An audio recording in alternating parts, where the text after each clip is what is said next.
All right. Well, that was a game. Good stuff.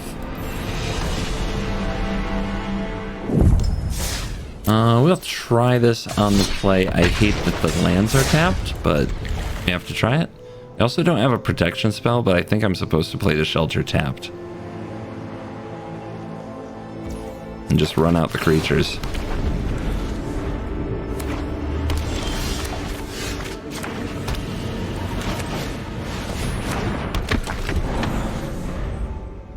No protection spells. I had to play one as a land. Kind of sucked. Okay.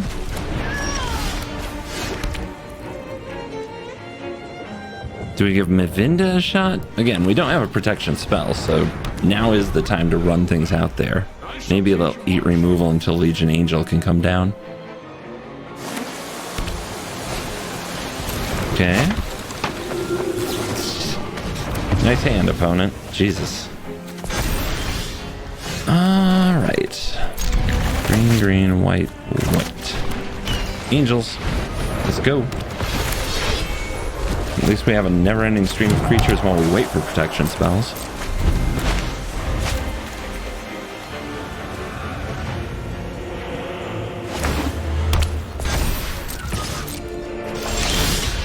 I think we just take that pressure right off.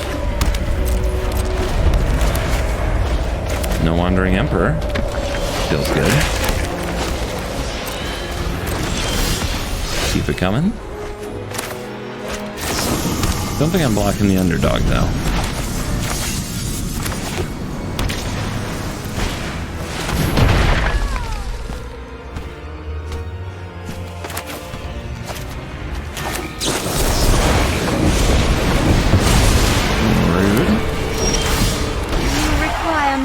Okay, where's the trample cards? How do we get to the trample cards?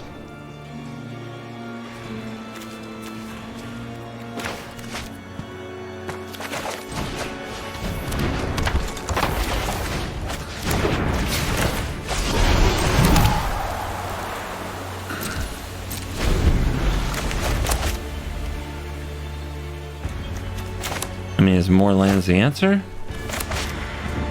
How are we gonna get through?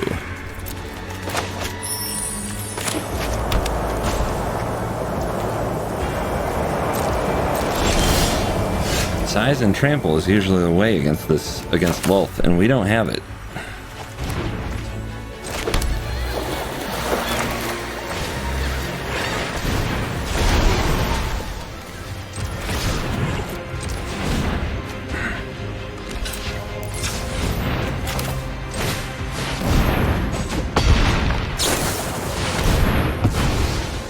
I think we go face. I will just make them draw with Lulth here.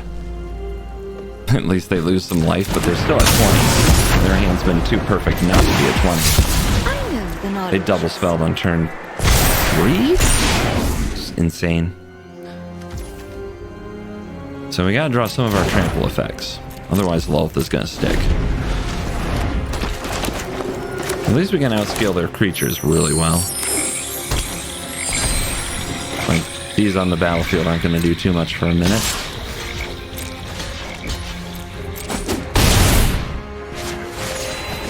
If they want to play a Ray here or something like that, that's fine.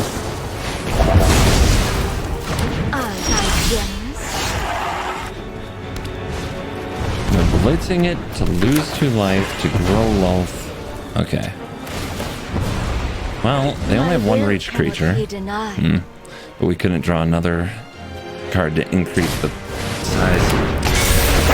All right.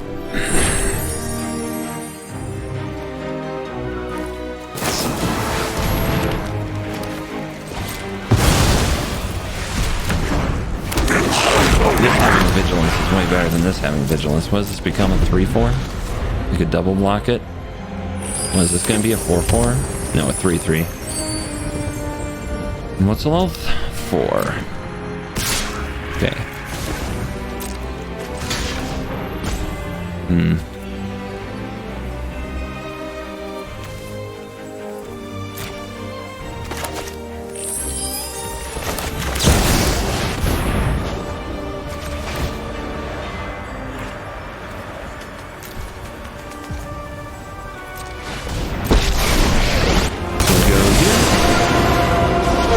keep anything from trading. Be safer. Guards, to me. And we hold up Snakeskin Bale. And we'll see if they have another Lulth, because now we're tapped out, so we're going to take a bit of an attack.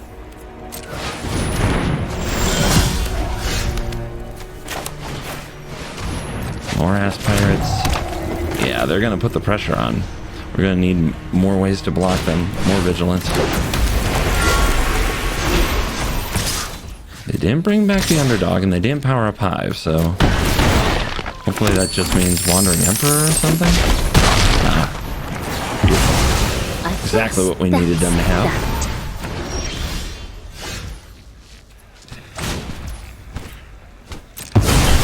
7 in the air, followed by 11 is game. But we're at 11, which is scary.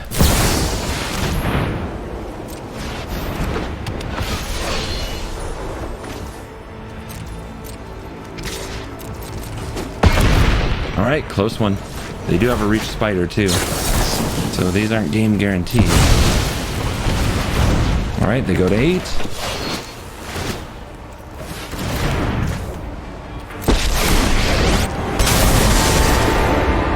I am the Emperor of Kamiko, and I will protect my So people. that's a 3-3? You're done.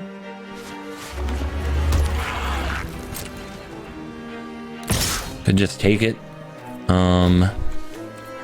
They have 2 blockers. They block here.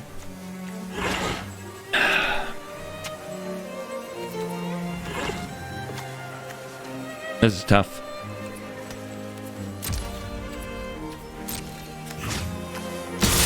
If we go to 3, we probably can't stop them next turn. Back to wandering. Nope, that wasn't it. So I was gonna block 3 and 3 here so that they could only kill 1, and I failed on that one, didn't I? It was the counter math threw me off. Okay, land. Off the top. Can we draw a spell? They didn't kill anything.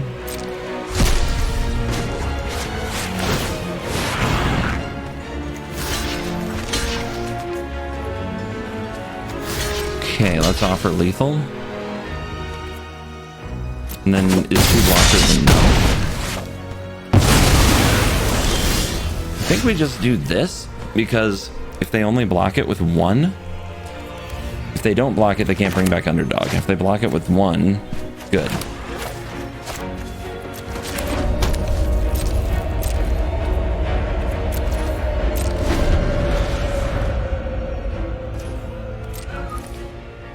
Okay, can't bring back Underdog.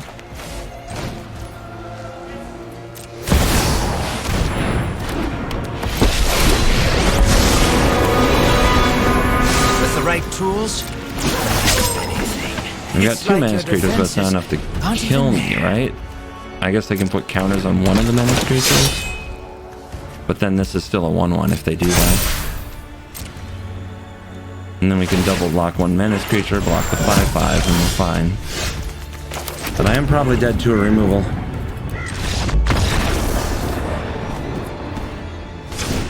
Close game.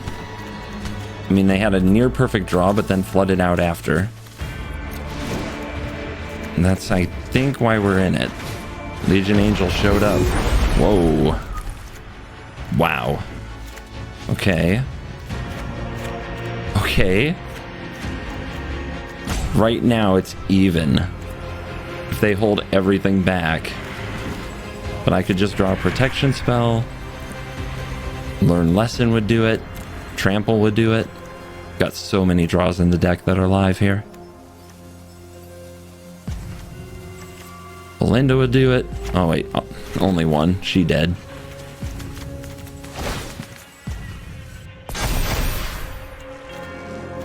If they attack with anything, we win. So, okay, there it is. Just don't be an idiot. I've already been an idiot a few times.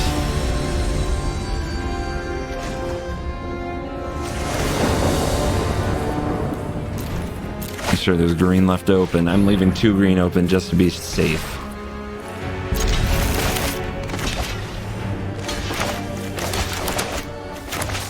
Alright, is there a way here to play around Ray? That would be -4.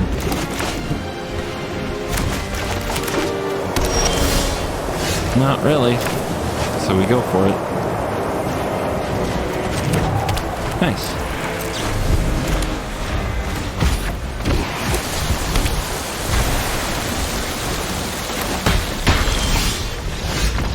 Got him. Their hand was 2 Amiria's calls. Insane. And we are back for the post-game wrap, and check the stats. Powered by MTG Assistant. Download link in the description. Try it out. Has a ton of great features. Yeah, that is, do not adjust your sets. That is a 12-1 win-loss ratio. That is a 92% win rate. Yeah. Good call on the meta tonight, CGB. If you're done messing around with Diamond and want to get to Mythic, I would pick this one up. Not only is it pretty easy on the wallet, it is absolutely insane to play. And it could be even more budget friendly. I think that while if you watch the games, you saw Legion, Angel, and Mavinda have their moments to shine, I think that these are very cuttable and that you could just add more pump spells. As long as you draw a creature and protect it, this deck can often go the distance. And we saw the power, and I mean the raw power of Illuminator Virtuoso. It absolutely sliced and diced. It made French fries in like 6 different ways. Let me know in the comments if you know what movie that is a throwback shout out to. And was I lucky? Did a few opponents mulligan 3 to 5 times and scoop before we played? Yeah. Would that lower the win-loss record? Absolutely. But I think even without what I would call the gimmies, I went 9-1. I can think of 3 that I would consider gimmies. So the deck is bringing it at a very, very high level, and I'm gonna regret this video, because if you draw decently, this deck is really hard to kill and really hard to play against and very, very frustrating to battle with. And if people are out there playing this deck, I'm gonna be in a bit of trouble. It's really good, and for a deck that runs no removal whatsoever, it just tries to like counter race you even without lifelink, you know, just with raw power. It gets the job done. So make sure that you're always thinking about how to turn the corner, get the damage in, and then 1 or 2 shot your opponent just by staying alive. We absolutely clowned Boros because we knew exactly when to attack and turn the corner. Every deck that has a red mana symbol in it, except for that one little Naya deck, we were able to take straight to the woodshed. So, should you play it? Is this your style? It's normally not my style, but I gotta tell you, after today, I really like winning. Maybe we're going to have to further explore the very aggressive tempo-based meta, because there's a blue-white version I'm willing to try. There's a blue-black version I might try. Like, there's a lot going on here.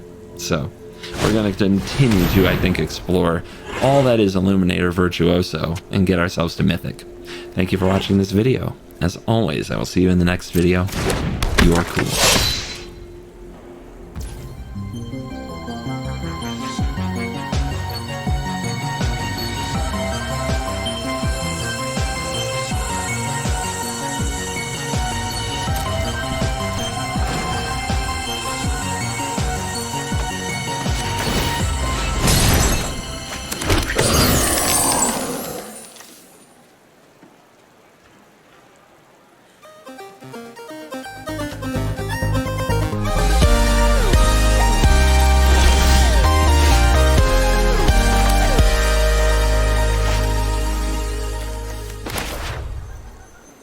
Welcome to another episode of the Arena Craft Podcast, a podcast focused exclusively on Magic the Gathering, Arena, and now D&D.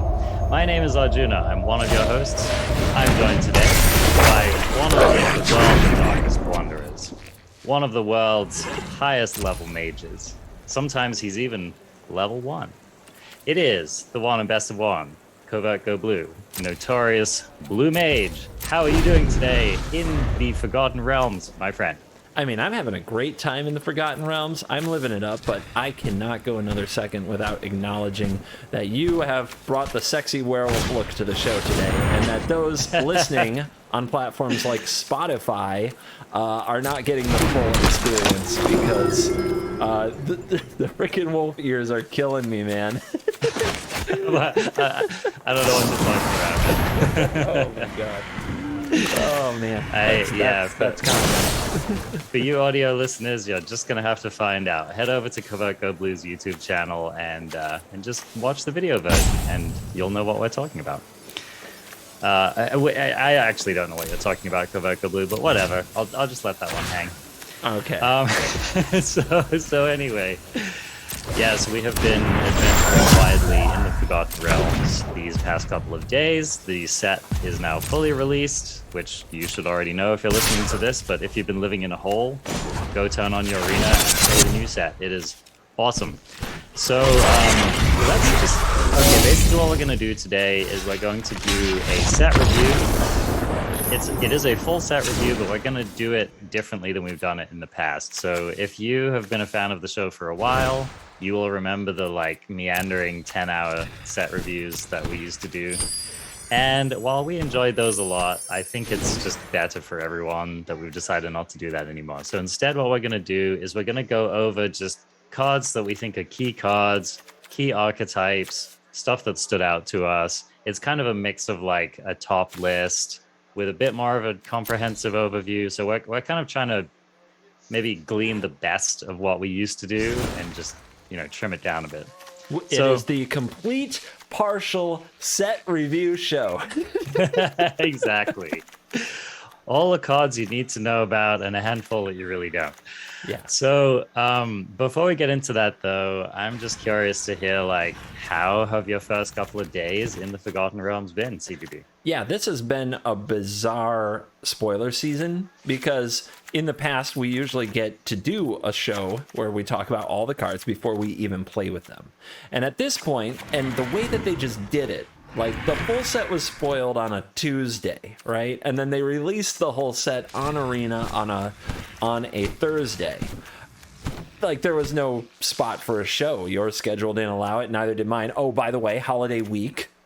Just to give you a little more extra if you needed to be concerned about the amount of time you have. So we're doing a show where we do a set review having actually played with the cards, which is not something we've really done before.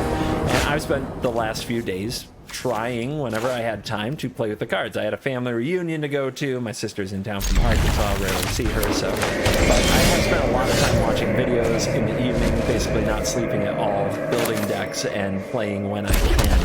And 2022 Standard is where it's at, dude. So good. Oh my gosh. I love Magic again. It's that simple for you. You love Magic again. Oh my god. Yeah. It's awesome. It's a really bizarre, it is changing speed limit drastically. It's like going from a 60 to a 25 zone in a lot of ways, but it's a really charming 25 zone and a lot of cute little shops that you forgot existed and some ice cream flavors you can't wait to try on the corner. So you're really happy to be out of that 60 mile an hour zone. I don't know where this metaphor is going, but so far what I've played in Standard 2022 is a lot of dragons. A format where dragons are good in a number of decks that sounds like a sweet format, doesn't it? It's so sweet. And you happen to be in one of the few colors that got, I would say, 2 playable dragons, right? In blue decks. So, that's pretty sweet, right? 2 playable blue dragons. That's awesome. And how about you? What have you been jamming with so far? What are you feeling? It sounds like you're playing a ton of cards too, but what are you doing? Yeah, so I kicked it off I'm not with some Izzet overconfident. Dragons. It's an obvious place You're to just go. underwhelmed. Deck felt pretty strong. Did a very dragon-focused We've build got of it. the edge in But this where I fight. actually ended up settling on for my Mythic run, which happened very quickly once I started playing this deck, was, yes, it's happening again. Arjuna is back to mono green. And basically what happened was that for a long time there, we didn't really have playable 2-drops in mono green and standard.